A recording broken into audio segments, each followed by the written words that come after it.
Welcome, everybody, to Plate and Ponder, Empty Nesting with Jen and Chris Fenton. Oh yeah, I'm in the music vibe of life right now. Why, Jen? Well, we had a very musical weekend. We had an incredible musical weekend, which, by the way, was off the charts because it kept us out past 1 a.m. 2 nights in a row, which I haven't done. Hold on. It kept us out past 1 a.m. It kept us out past 10 p.m. Oh, yes. Which is like, we're known as the 10 p.m. Fentons because we tend to do, what's it called? Like the dash, the Irish dash, there's something that it's called when we ditch out. Oh, it's called, wait a minute, you know what I'm talking about. Sneak out, the ghosting, you just... I forget what it's called. You'll think of it in a second. You gave me the brain fart, too. The other thing I was going to do is, apologize that we didn't do a podcast sort of like within our normal cycle, but we're gonna do one today here, and then we're going to have another one shortly thereafter. Then we got one of us has got a little business travel, but we are going to also start to figure out how to do a little bit of a remote kind of thing too, which is going to allow us to do more interviews. But one other thing that I have to mention is that I apologize for 3 different listeners who have told me that my sneeze almost caused them to slide their car straight off the road because they had it up relatively loud in the car, and I guess the mixing board caught the actual intensity of my sneezes, which is quite startling if you're driving a car and you don't expect a thunderous type of sneeze to come through. Oh, quite startling if you're driving a car? Or what about quite startling if I live with you? Yes, well, there's that too. I feel heard. I feel seen. I feel vindicated. So whoever those 3 listeners are that you probably got texts or DMs from, I am saying thank you, because I'm telling you, when he sneezes, it is so jarring. And they got to experience that. Well, one of them is a friend of mine, Vincent, who is a Cornell Big Red and former rugby player with me way back in the day. So anyway, sorry about that, Vincent. No, thank you. Thank you for being honest. Because now I feel so much better. Because honestly, we stopped the podcast and I'm thinking to myself, oh God, maybe I bitched too much about his sneezing. Like maybe that wasn't cool. But no, actually, I'm not feeling like I bitched too much. I think I spoke the truth. It may be why over the last few days we did not tick up from 35 markets around the world either. But it definitely seems we are doing great on the downloads and the follows, and the feedback has been fantastic. And it's not always perfect feedback, but we try to take it in stride and use it constructively to make this podcast the best it can possibly be. I strive to make the podcast that my dog believes this podcast is. We should start selling shirts. Ooh, we should. So walk us through a little bit about this weekend that we just had. On top of it, there are like just crazy. One thing about having a really busy weekend, and when you say like one thing about a busy weekend is when you actually go and do things that really involve being there, being around friends, doing all kinds of things that take your attention and focus them on things that are away from, say, your phone or all this social media and all that kind of stuff. But I do think there were a couple of things that seeped through during this crazy weekend, like just this whole Greenland thing and all that. That's been quite wild, to say the least. There's been a couple, at least one great NFL football game, and yes, the Miami Hurricanes are on tap to play tomorrow after this Bears game. Honestly, I'm actually really excited. I know this probably would be the last thing you heard coming from my mouth. I'm really excited. Not only is it our children's birthday, so that makes me very excited because tomorrow's the day that I birthed both of them, and I did the work that day. You didn't. You ate a popsicle. I birthed. You did not. Yes, but I was there supporting you birthing in a very powerful way with a very interesting dad garb that they have you wear while you're inside of those rooms. It was pretty cool. Yeah, but I did the work. You did the work, yes, and I was there to help.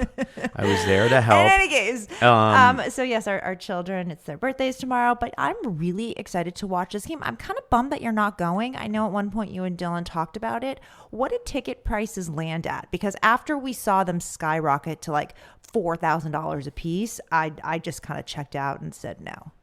Well, I was thinking about reaching out to the founders over at A&P to see if they could hook me up with some tickets. But honestly, they have been kicking ass and taking names during this transfer portal to the point where they've broken all kinds of records. And the last thing I needed them to do was try to scramble for me to get some That's tickets. fair. I get that. So it looked like I was going to go the old-fashioned way of buying secondary market, and I believe just to get into that stadium, which means the absolute worst seats, we're hovering around $3,800 to $4,000 a ticket. And I was thinking of Dylan, our son, who's tomorrow will be 19 4 minutes before Kaylee gets there.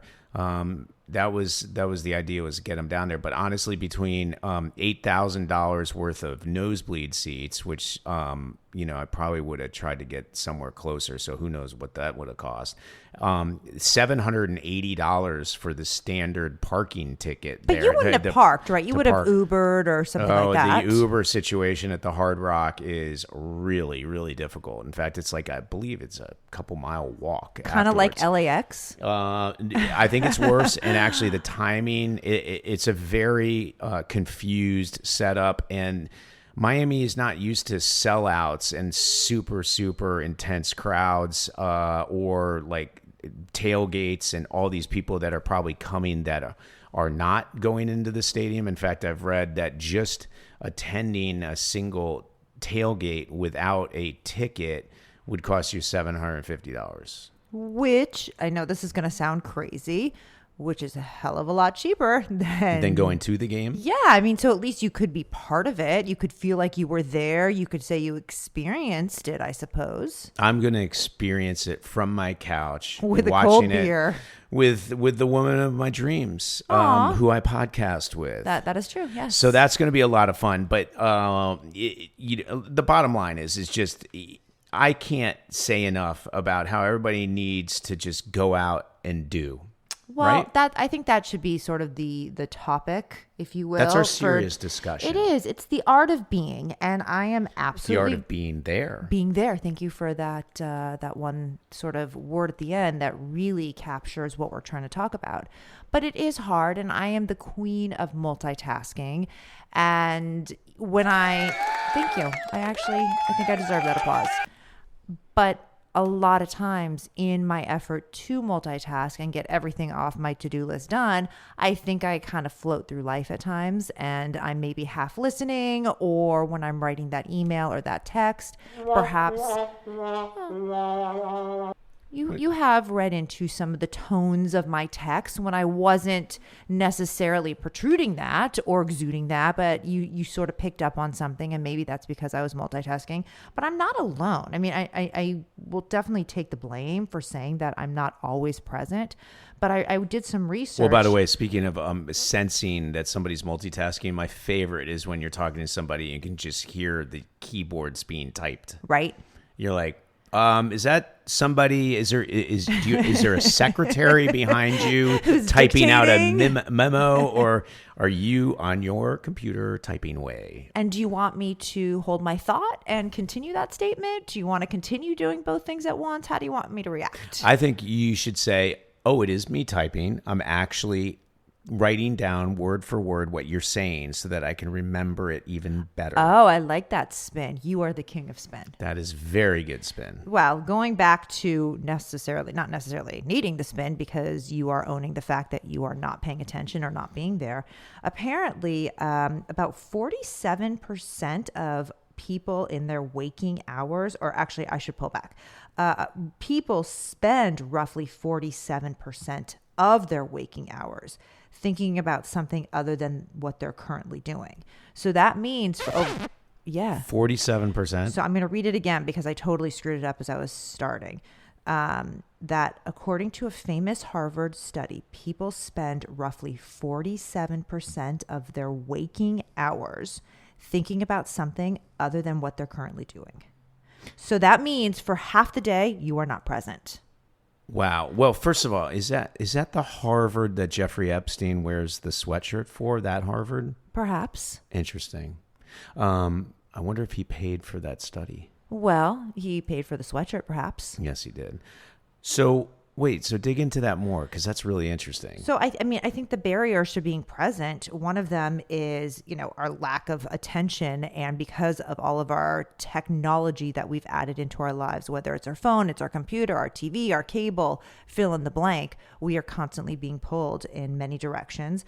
There is something called anticipatory anxiety, where a lot of people live in this mental full-time worry about the next task that they need to do before they finished one. So that contributes to not quite being present, because you're so freaked out about what needs to be done next. And I have absolutely been in that state before. You've seen me spin in that. Well, in to put it, I mean, one way I think about that too is it's almost akin to, say, watching a football game where the wide receiver he needs to catch the ball before he starts running for the touchdown, right? But a lot of times you see a wide receiver, and sometimes some of the best wide receivers in the world, they drop the pass because they're thinking about what their next move is, and they don't accomplish the thing that's on the table. Absolutely. That is the anticipatory worry that I just mentioned. There's also this default mode. And again, I'm totally, I'm to blame for that too, where you're just so used to being on autopilot that you're just kind of doing and you're floating from one thing to the next. I think a lot of parents, when they're raising their children, are in that mode, especially kind of after school, those hours before bedtime, right? You pick up the kids from school, they do their homework, you have your snack, they do the afternoon activities, you cook dinner, you get the rest of the homework done, you go to bed. And I wasn't always present for that. Not that I wasn't physically there, but I think I was just in this get through the day. There's so much going on, and it was the default mode that I fell into. But is that part of routine though? Because isn't routine a thing that helps humans sort of adjust and ground themselves, right? Isn't there always that was a really traumatizing event, it's good that he or she is getting back into a routine? Well, sure, it flips that switch and you go back into what your body knows, right? That muscle memory. But the negative to the muscle memory is it doesn't necessarily mean you are 100% present, because you're just doing things a little bit on autopilot. Autopilot, exactly. It's like a cruise control autopilot where you're not experiencing the now, you're not living the now, you're just automatically going through that routine. Like when you brush your teeth, it is a very autopilot activity. You are not necessarily present for that teeth brushing experience. I actually, when I brush my teeth, I think back of these cartoon mornings on Saturdays. And every time you brush, there's these evil bacteria looking things that are in the back of your teeth. Is that what goes through your head, really? Yeah, and when I brush my teeth, I'm always like, wait, did I get that one spot? Because I know that bad one is there. I'm always thinking about getting that bad plaque bacteria, dude. That is so interesting that in 25 years together, this is the first time I am hearing about the mind, the story that's going through your head when you brush your teeth. That's wow. Well, and I think back even more so because my parents, when I used to try to trick them and make them think I did brush my teeth. Oh, Dylan and Kaylee used to do that all the time. Yeah, well, yeah. Do they brush their teeth? I hope yes, they brush their teeth. They are 19 years old. They are human beings. They are adults. They brush their teeth. So when my dad got these red pills or something, there were these things. Are you sure it wasn't a blue pill? No, yeah, exactly. No, they were red, and what they did is he was like, okay, chew this, and then smile. And I guess the red ink would coagulate around areas that weren't brushed. Oh, so that's when you, okay, wait. You know when it was like an old wives' tale that if you went swimming and you peed in the pool, they used to say that there was something in the water that would turn it bright green so everybody would know you peed in the pool. Is that kind of the concept? Yes, okay. Exactly. I always thought that'd be good for if you could do something where, people fart and if it puts something in the just see air and you could see clouds. like a cloud, and you're like, dude, you just look at the green stuff behind your butt right now. Like, Don't you just blame it on the farted. dog. Like, what is wrong with you? Anyway, so wait, how did we get onto that subject? I don't know. I think because we were talking about the art of being there, and this weekend we really were there. We had a musical weekend. We went to a concert. We also went to a speakeasy, and we heard some live music, kind of the continuation of the weekend. And I'm a little worn out because, like you said, it was a 1 a.m. twice this weekend. But it was so much fun. What I loved about it was a country artist, Which is not our normal and- jam. Yeah, and if you looked around that audience, you would literally see red, white, and blue, and people of every sort of background and political affiliation or whatever it was. And it was You think? I don't know. I think it was a little more leaning right than you are giving our audience a depiction of. Okay, you might be there. I mean, I don't know. I mean, but there was definitely a lot of leaning left people in there too, and everybody was having a great time. So, it has nothing to do with the political views. Yeah. Everybody was having a great time. Exactly. And everybody was so into the music and just so happy to see this band. Like I said, it wasn't necessarily our go-to, but I really enjoyed it. Yeah, but what was really interesting is that we were with really good friends, and they, we had a really good dinner beforehand, and the concert ended at whatever time it was, 11 o'clock, and we're like, oh, that's perfect time to go to bed, and they were like, no, we got to go somewhere. There's this, we have access to this speakeasy that you have to walk in through a barber shop to get to, and there's actually people getting their hairs cut or their hair cut while you're walking through it. But we walk in, and this band is just going off on 80s and 90s tunes, like in a way I've never seen. Song that you would love. Yeah, and I never see. We've seen so many cover bands over the years, and some are absolutely fantastic, and they dress like the different, artists that they're supposed to be, or they're just great background music. But this band, they didn't dress up like, the 1980s hair band. No. They weren't like Bush from the 90s or Metallica. They were just themselves today, but playing back to back in a way that I've actually never seen either. Like even at the concert, the singer had interludes and took breaks in between songs, right? No, this cover band at the Speakeasy was song after song after song after song after song, and you're sitting there going like, oh my god, they had been singing and playing for like 2 hours. Well, and they would mix songs together in a what's the music version of a montage? It's not a montage, it's the whatever, when you mix a lot of songs together. I remember back in elementary school in chorus, you would sing like the first verse of like 50 different songs, and you sing them to a senior citizen house. Did you ever do that? That sounds like Glee.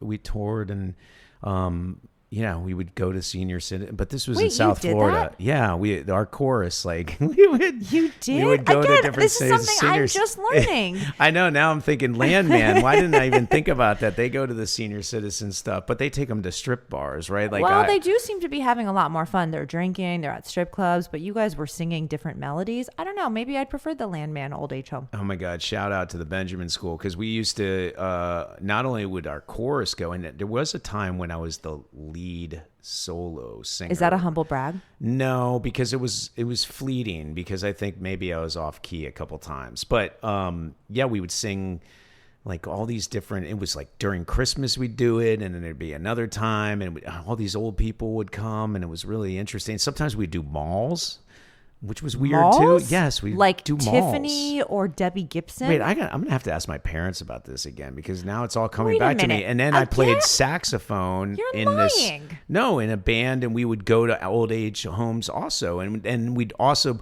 I remember playing in the what was it? I want to call it the Riviera Beach Mall or something, but it was in Lake Park, Florida, and there was this huge sort of area around the big tree, and we would play in the band, and then we'd play in the chorus. I was like one of the few people that was in the band and the chorus. I don't know why, but like, anyway, it was interesting. So, I'm getting off topic. It's the audio version of a montage.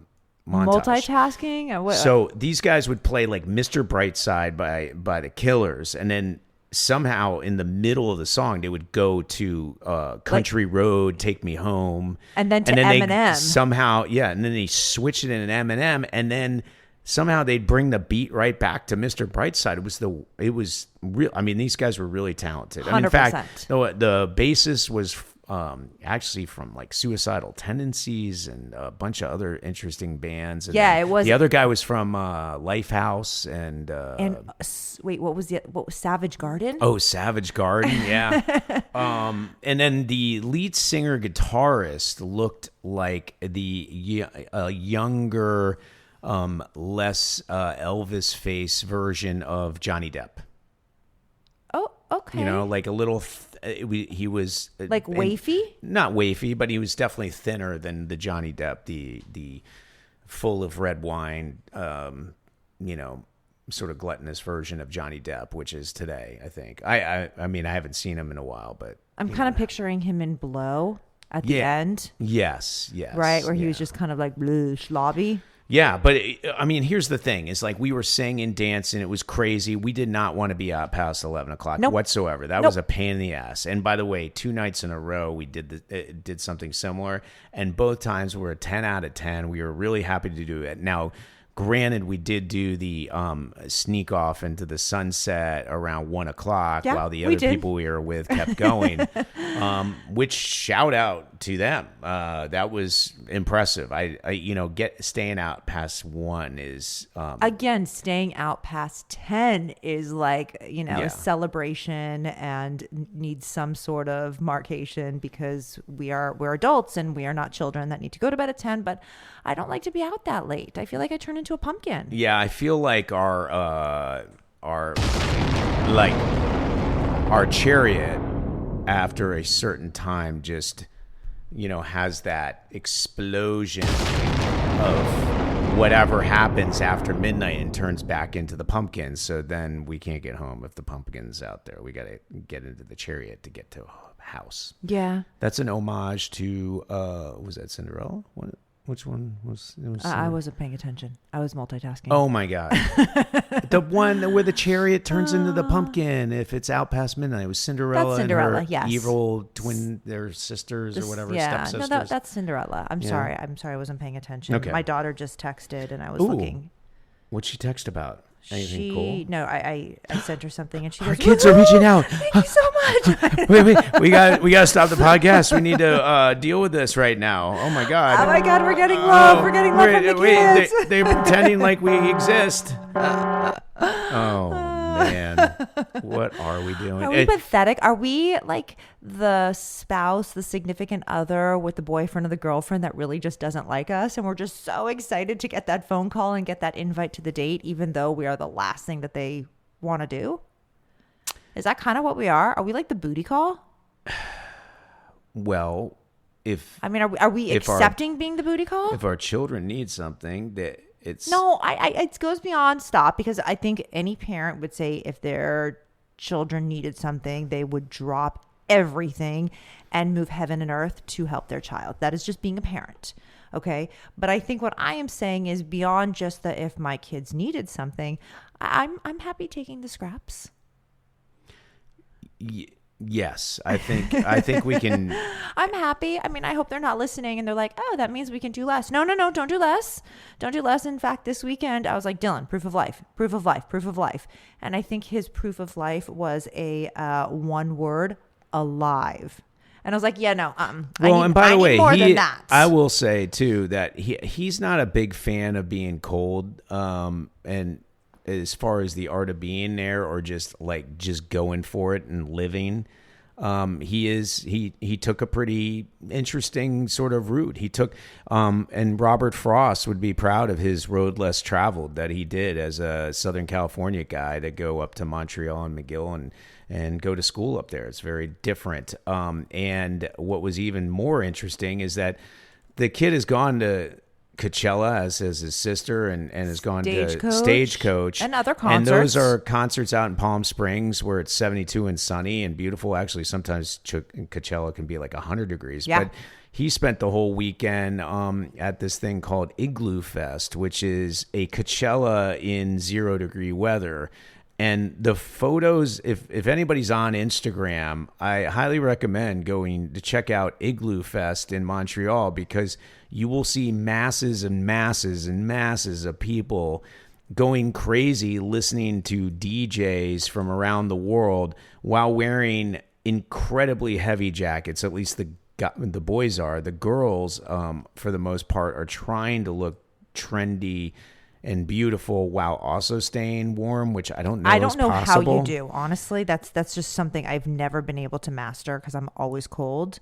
But Dylan said he wasn't wearing his heavy jacket. He wasn't wearing his Canada Goose. He actually wore one of his other jackets, but he did wear his winter boots, and he said that kept his feet warm. Yeah, well, it does look like they're bobbing and weaving and doing all kinds of crazy dancing to the stuff, so I'm sure that's how they stay warm. But there's like footage of a blizzard hitting during one performance. It's a spectacular thing to look at because it's so unique. I haven't really encountered something like that myself and never attended one. So maybe in the art of being there, the art of doing things outside of the rut that we sometimes find ourselves in, maybe we do go to Igloo Fest one of these years. And of course we can tell Dylan where we'll be there so he can avoid running into us or whatever, the few old people there. But do you think he would hang out with us, or do you think we'd get like the head nod? I think we get a head nod. Acknowledge you, We like get a I head see nod. you. We get a head nod, but he'd be like, "Hey, can you go over to where like the old people hang out in the boxes or whatever it is? Like, please, this is my thing." Yeah, maybe. No, I disagree with you. I'm going to take the other side. I think he would be totally okay with us hanging out with him. Well, by the way, we would go to Jazz Fest too down in New Orleans. I right? know. Did you see that lineup? Stevie Nicks that's pretty Rod awesome. Stewart, Kings of Leon, right? Lord. There's some really good people playing. Well, and then along the lines of art of being there, like right down the beach from where we are, we have this incredible beach festival where they bring in, I don't know, something like 36 bands, and they perform literally on the beach. And I think what closing day at Beach Fest is James Taylor, right? Yes, and opening day, Duran Duran. Oh my God. Usually we do one of those 1-day passes, but I actually think we're going to do a 3-day pass, and we are going to live in the moment. We are going to be there. We're going to be present. We're going to go from stage to stage,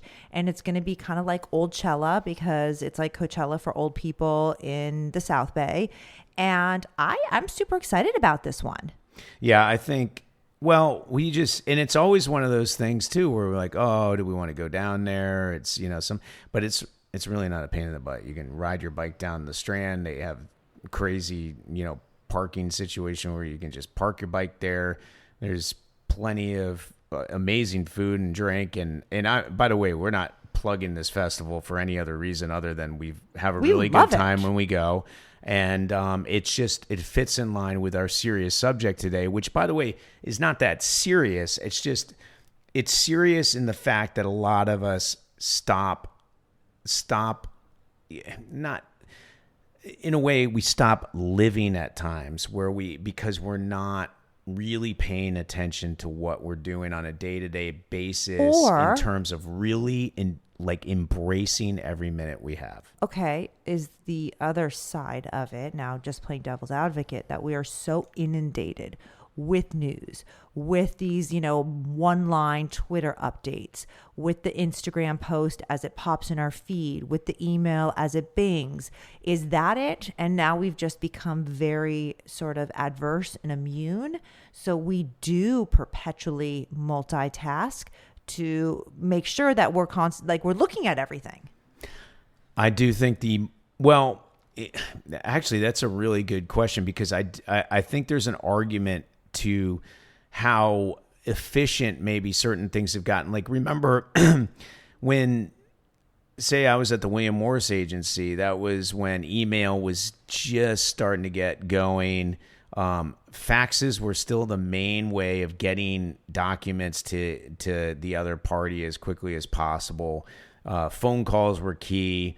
If you wanted to get something in person, like a document without it being faxed, you had to FedEx it, or you send it through the New York pouch or whatever it was, or dispatch it around the city. But what was interesting is that there's a lot of arguments that there were more deals done, there were more projects made in the days of inefficiency when it came to getting contracts around, going through contracts, making the deals, any sort of telecommunication with people. The fact that like you couldn't catch anybody anywhere, there was still, you had to leave an answer machine, or the secretary had to try to find them or page them or beep them.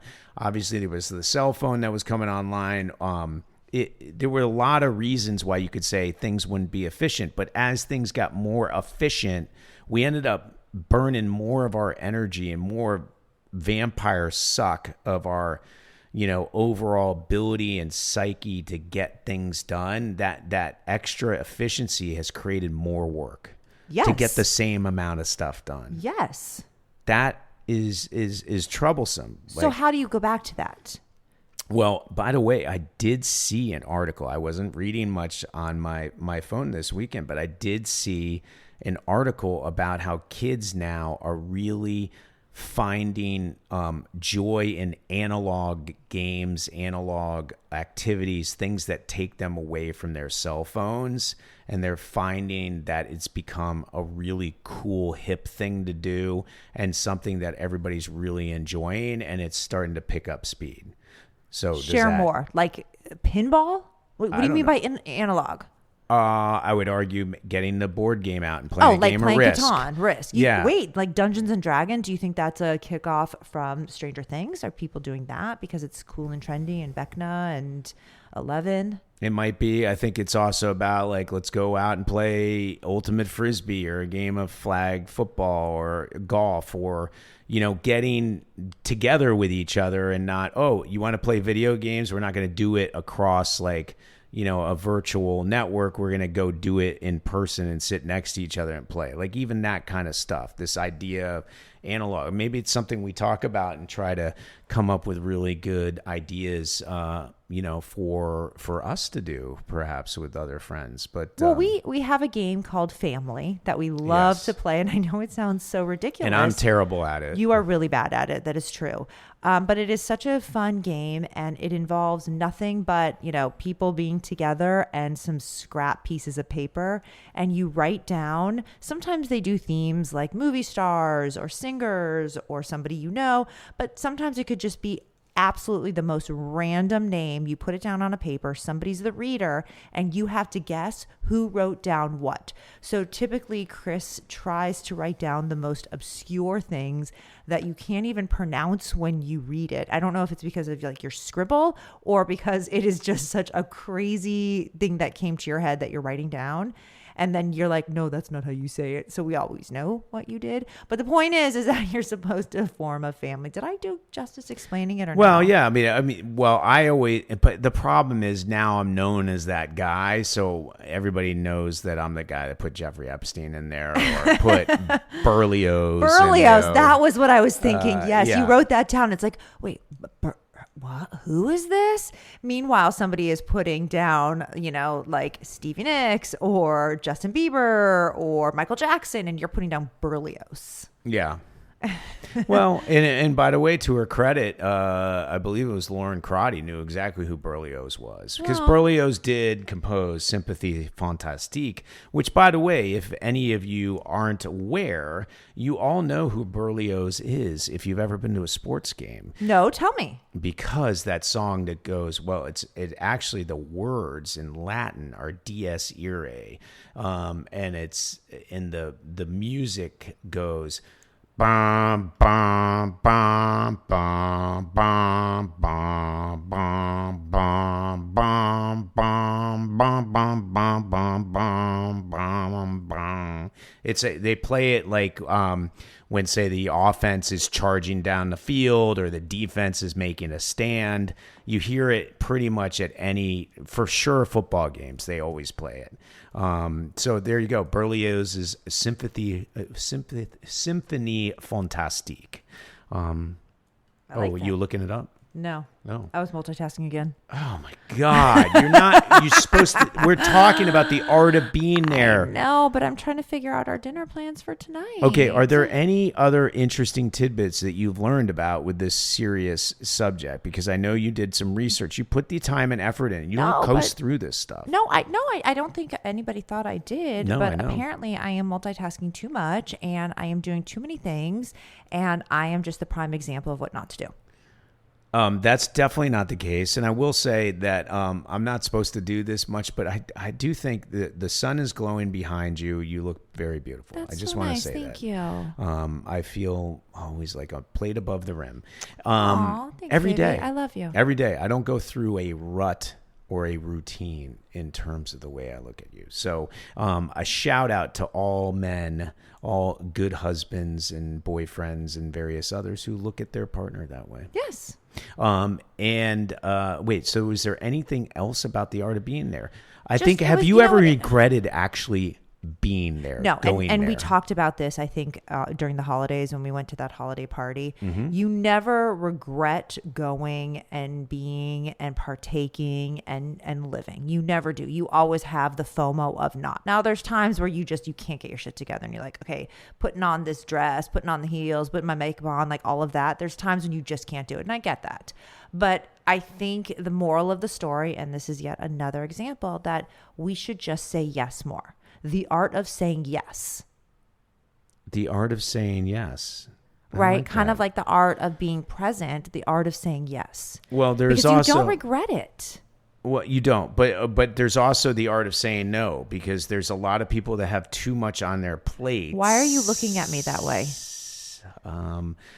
You're looking because at you me. might know a friend or somebody close to you, or perhaps yourself, who has a trouble with the art of saying no, which means you have way too much on your list. I do, which is then when I don't say yes to going out because I've spread myself too thin and I can't get my shit together to say yes. So maybe I need to work in reverse and start saying no more so I can start saying yes more.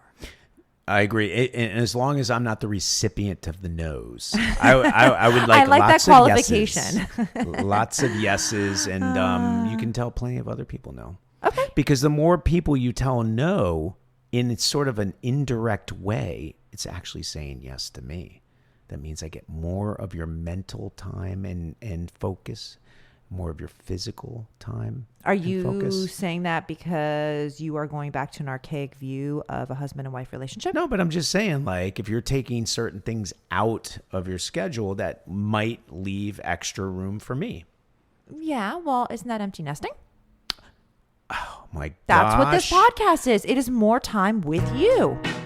We should do a podcast called Plate and Ponder, Empty Nesting with Jen and Chris Fenton. Huh, good idea. Don't you think that would be good? I think it's got a nice ring to it. Perhaps we could talk about random things that are happening throughout the week in the news with our children and our lives. 100%. And then we can also call things serious subjects when it all is a shout out to get excited about living life to its fullest every single day, no matter what the noise is, what the chaos is, what your social media feed is saying. Like, just get out there, live it, love it, and just enjoy every second you can. And, because it's a journey. Yeah. Ciphers, Brockens, Rotundos, thanks for making the Fenton weekend so lovely. Oh my God, the best. Until next time, please follow, download, enjoy, and review. We are Plate and Ponder, Empty Nesting with Jen and Chris Fenton. Until next time. Bye. Go Canes. Woohoo! Yee-hoo!